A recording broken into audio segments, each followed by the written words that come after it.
Buonasera, bentornati con l'informazione di Telefriuli. In apertura oggi la sanità. I comitati per ospedale di Cividale, Gemona, Magnago e Sacile hanno sfilato questa mattina a Cividale per chiedere la riapertura dei servizi sanitari nelle loro comunità.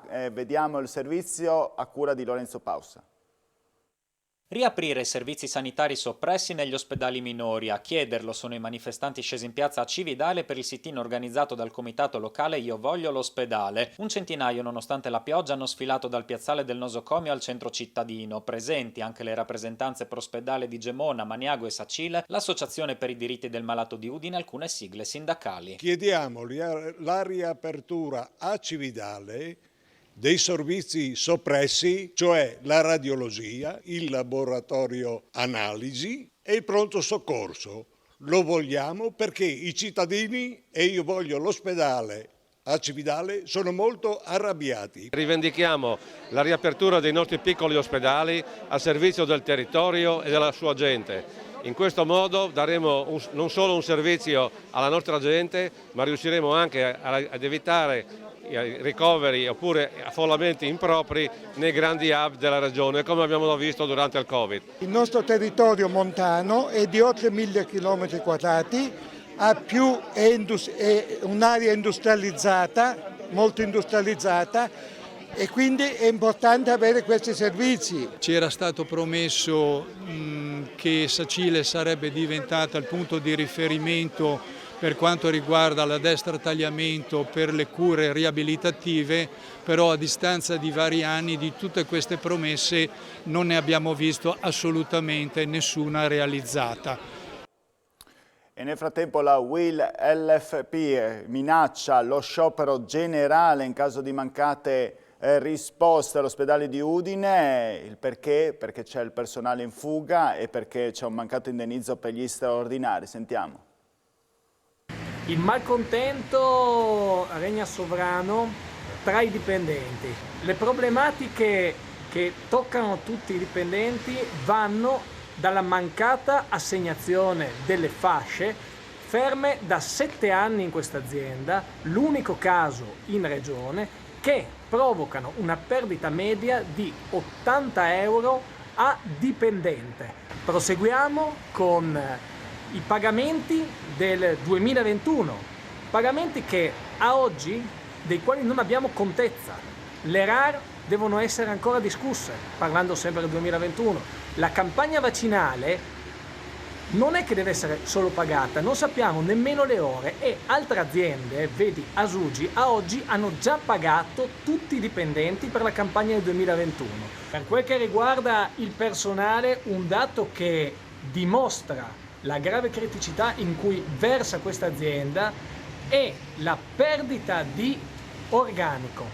Dal 31/12 a oggi abbiamo avuto una perdita di quasi 50 dipendenti. C'è una fuga assolutamente verso il privato che offre condizioni economiche migliori. Sulla protesta dei comitati per gli ospedali della UIL interviene il direttore generale dell'azienda sanitaria del Friuli Centrale, Denis Caporale. I presidi ospedalieri, afferma, torneranno a essere pienamente in funzione quando rientreranno tutti i professionisti nei reparti. Nonostante sia terminata l'emergenza sanitaria, precisa Caporale, non possiamo dire altrettanto che la pandemia è di fatto conclusa, in quanto oggi sono 60 le persone ricoverate nei reparti Covid, 10 si sono presentate anche nelle ultime ore. Per ciò che concerne lo stato di agitazione della UIL, i sindacati sono a conoscenza che il 13, dopo le elezioni dell'RSU, è prevista una convocazione per discutere del bilancio e nell'occasione si parlerà anche degli straordinari. Giorni fa, peraltro, abbiamo anche dato il via libera all'assunzione di 100 operatori sociosanitari. Pertanto questa protesta appare alquanto strumentalizzata in vista delle elezioni delle RSU. Oggi in Friuli Venezia Giulia sono stati rilevati 1169 nuovi contagi, le persone ricoverate in terapia intensiva sono 6, i pazienti ospedalizzati in altri reparti sono 145 per il Covid, nelle ultime 24 ore è stato registrato un decesso, quello di un uomo di 75 anni di Trieste, deceduto in una RSA. In isolamento risultano essere 24.000 persone. Voltiamo pagina, artigiani, piccoli commercianti e partite IVA a rischio usura a causa della forte esposizione nelle banche per il caro bollette e l'inflazione. I dati sono dell'ufficio studi della CGA di Mestre. Cresce il debito delle famiglie del Friuli Venezia Giulia. Al 31 dicembre 2021 ammontava complessivamente a 12,3 miliardi di euro, con un incremento a famiglia rispetto all'anno precedente pari a 1.618 euro. Tra tutte le regioni d'Italia, solo il Trentino Alto Adige e il Veneto hanno registrato una variazione percentuale maggiore della regione più a est del paese. La situazione viene definita critica dalla CGIA di Mestre, che ha elaborato i dati, ma non drammatica. È probabile che l'incremento sia in parte riconducibile alla forte ripresa economica avvenuta l'anno scorso e che le forti esposizioni siano dettate da significativi investimenti, in particolar modo nel settore immobiliare, che sono riconducibili a famiglie benestanti.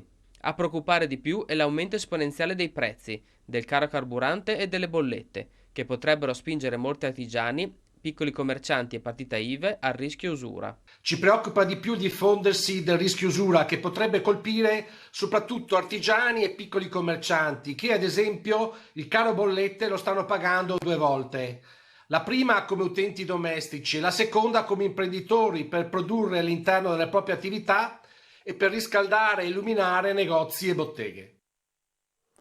La cronaca: provocano un incidente stradale, la macchina si incendia ma riescono comunque a fuggire, caccia gli occupanti della Fiat Punto che questa notte alle 4:30 in via Calipari a Cordenons sono rimasti coinvolti nel sinistro. La macchina è finita contro la recinzione di una casa, sul posto è intervenuta una squadra dei vigili del fuoco di Pordenone. Spetterà ora alla polizia accertare se quell'auto è stato rubato oppure se dietro alla fuga di chi c'era all'interno si nasconde in verità la bravata di alcuni ragazzi.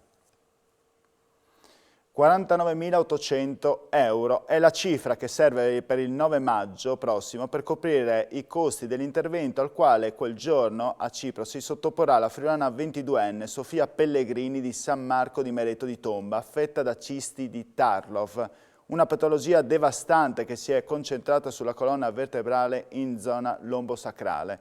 Sofia è affetta da questa malattia congenita che non gli è stata diagnosticata subito, ma dopo l'operazione potrà ritornare a camminare. In 4 giorni sono già stati raccolti 10.000 euro. L'intervista a cura del nostro Daniele Paroni.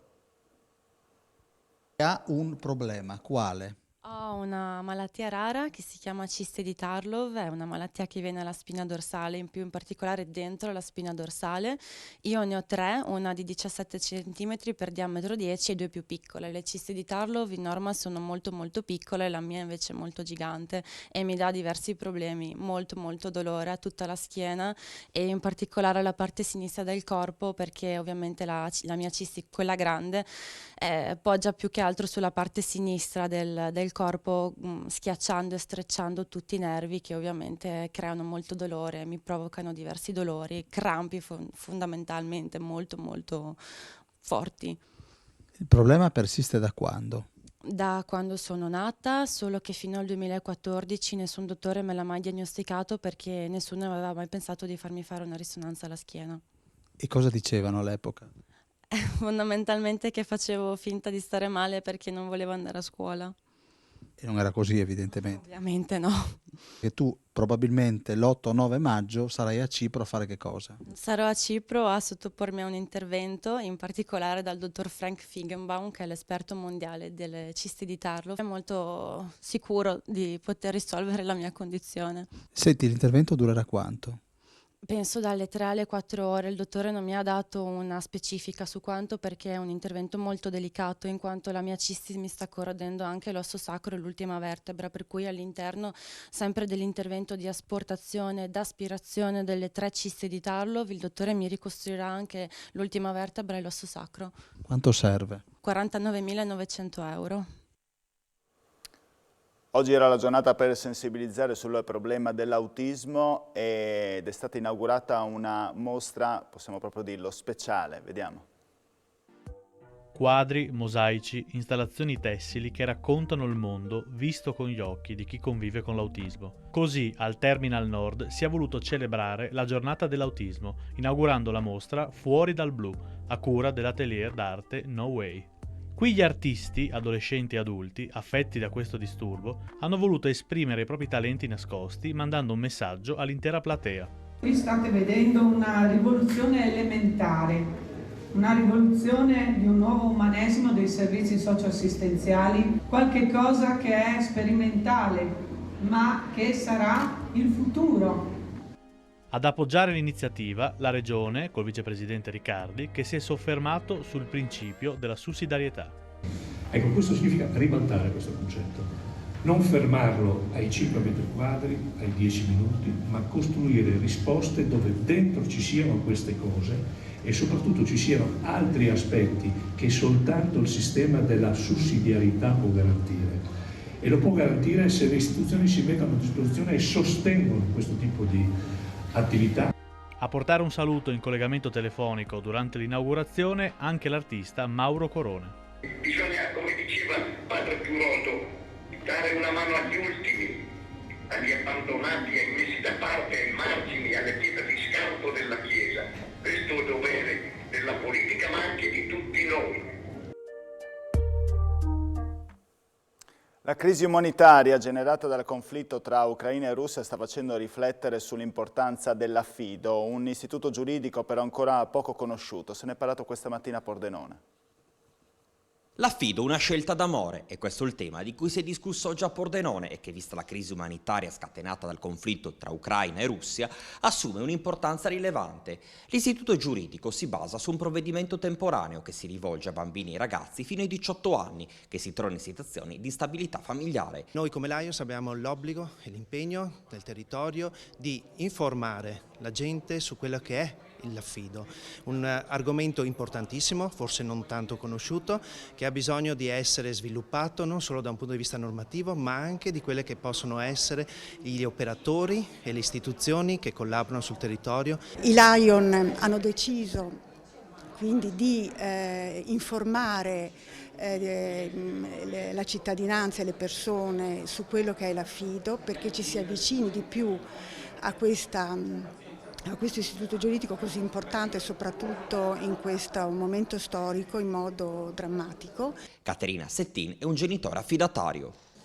È iniziata così perché avevamo una figlia, la più piccola, abbiamo 4 figli, la più piccola non voleva essere la più piccola e voleva qualcuno più piccolo di lei per rifarsi un po', insomma, diciamo.